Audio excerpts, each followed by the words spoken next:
long. It's absolutely huge. And that simulation is at eclipse time from the summit of Mount Vinson. So now the real pictures. This is the ice runway.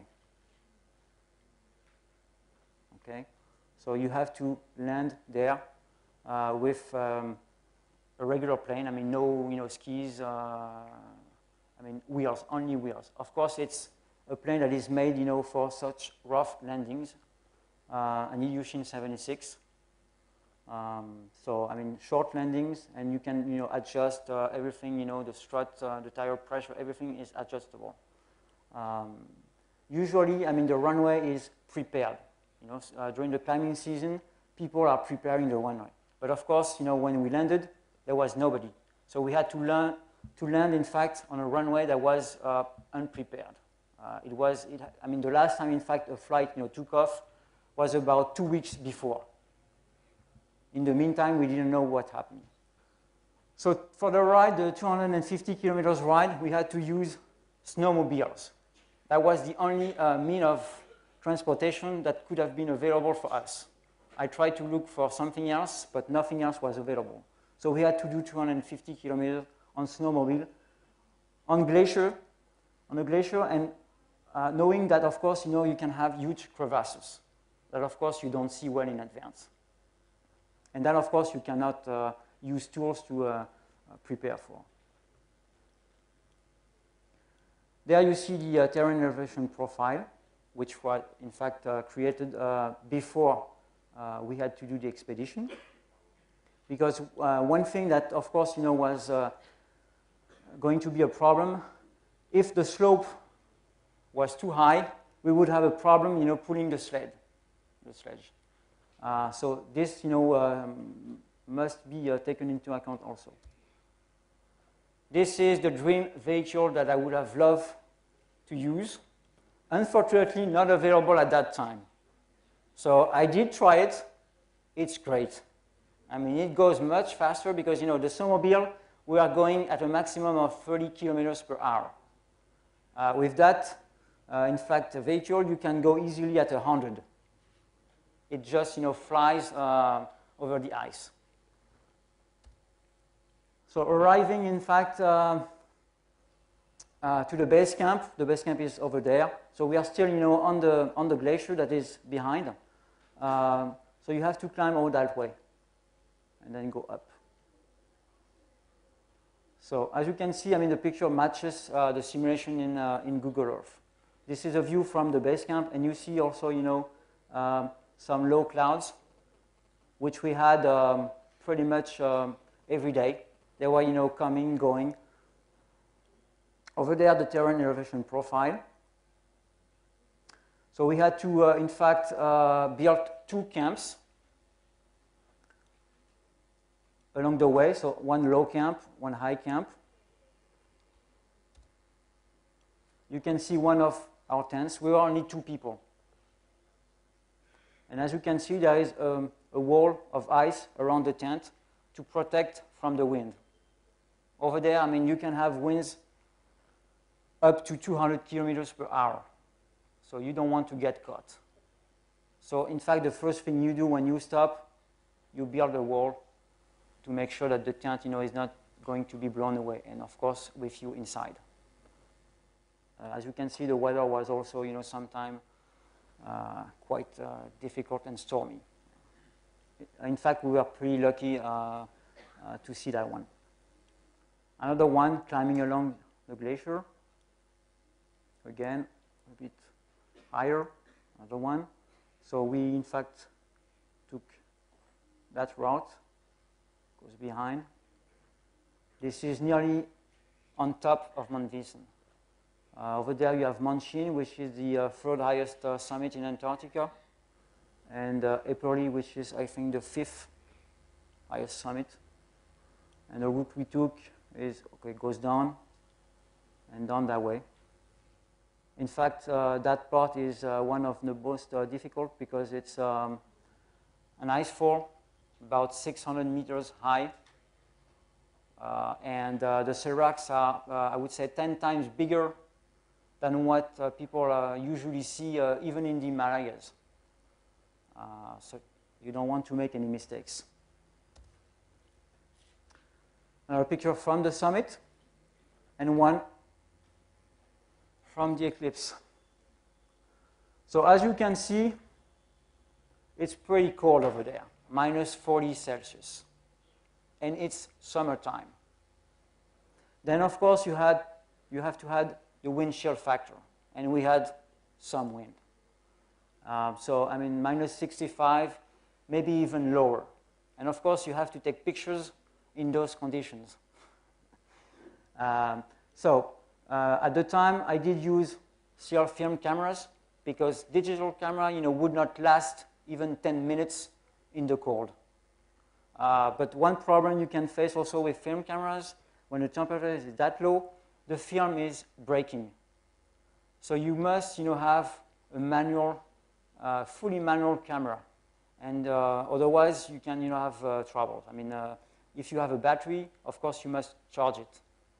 So you must be careful about absolutely everything. The same, I mean, for the lens. It was, a basic, catadioptic lens. So, I mean, just like a telescope, I mean, no fancy equipment. It was the only possible way. Also, of course, because to carry everything, on your back. There is no one, helping you. So the less you take, the best it is. Okay, now one good example, the total that occurred last year.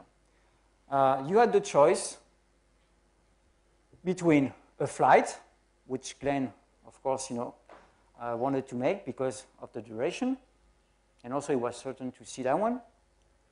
You could also go in French Polynesia or Easter Island. Both trips were, for most people, pretty expensive. So then you had one last option that was, in fact, I would say, really interesting. Low budget, but of course the weather, was uncertain. And also the sun was very low on the horizon. So you had to make sure that you were at the right location because you have the Andes that were, in fact, in your line of sight. So you have to shoot a location that, in fact, is high enough to be certain to have the sun over the Andes. So at the time, my tool, of course, was only, being tested. So I wasn't sure that, in fact, all the computations were correct. But that eclipse, in fact, allowed me to check all the computations and make sure that everything was perfect. And so we tried to, look for different locations before going there. And we could see that you had, in fact, to be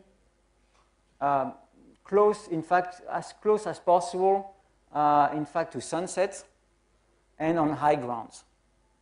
If you moved any closer, in fact, to the mountain range, you would not see it, no matter how high those mountains over here can be.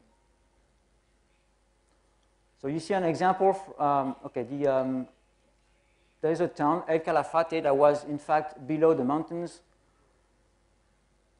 From El Calafate, you can see the sun.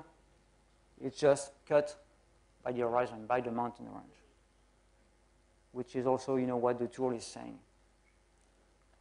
So, of course, people didn't want to stay in town. They had to, move out.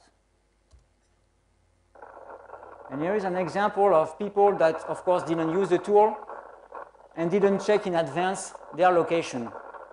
As you can see, the sun is going behind the mountains. This is exactly what you don't want to. Oh my God, it's just going down. Wow. So, of course, they have the nice shadow cone. But they barely see the corona. Look at the shadow.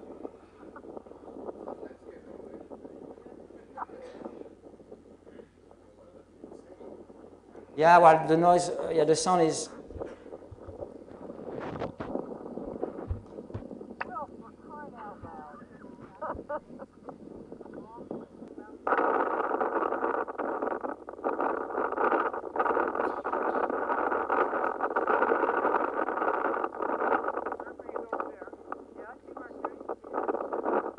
But the end is interesting also.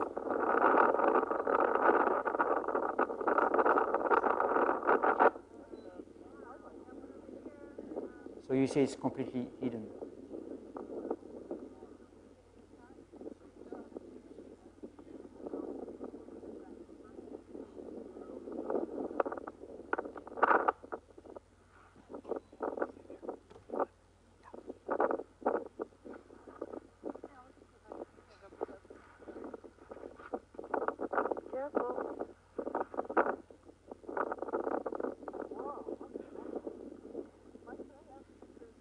The fact is, it could have happened also in Antarctica in 2003.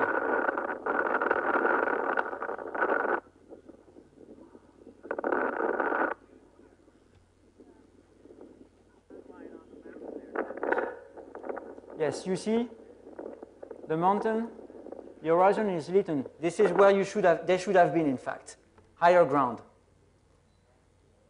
So, big mistake for them.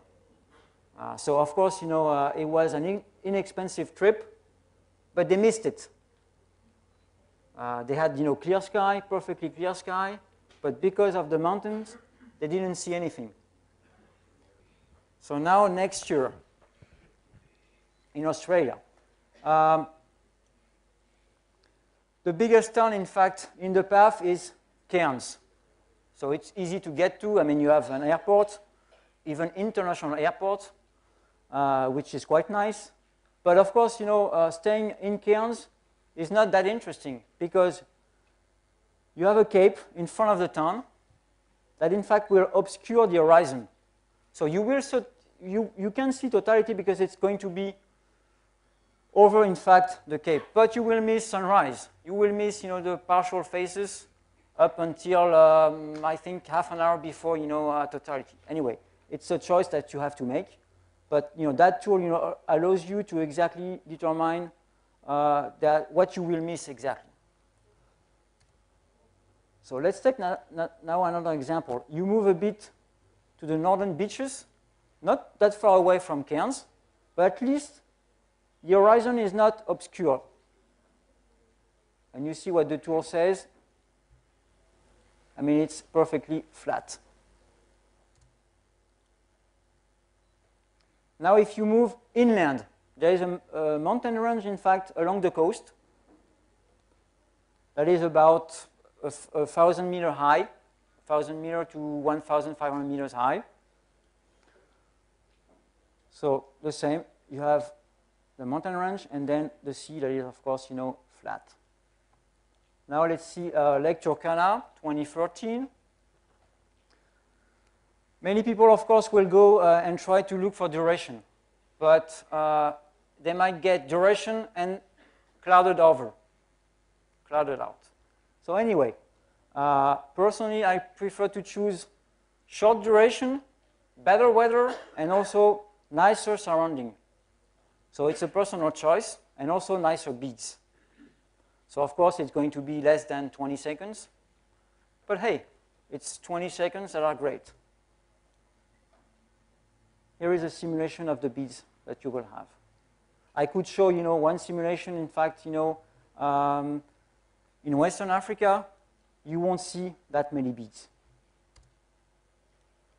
One eclipse I'm looking also forward to, 2014 in Antarctica again. I guess nobody else will attempt that one. It's in the most remote and coldest place on Earth. Anyway, and you have to winter over, so probably spend 9 months in Antarctica. So crazy, yes, but I would say it's once in a lifetime. So anyway, I mean, you can, use the tool to make the simulations. Another one for India, I mean, that can be quite interesting. 2020, you have an annular that is very close to a total. I mean, it's 0.99 for the magnitude. But of course, if you climb a high mountain, you slightly also increase the magnitude. You can get 0.999. Okay? So I'm studying the whole climb. I mean, that one is quite hard. I mean, I don't think, I can succeed. But anyway, it's only one annular. Probably I will try. So if anyone in India is interested, we can talk about it. It's going to be, I would say, a very interesting one.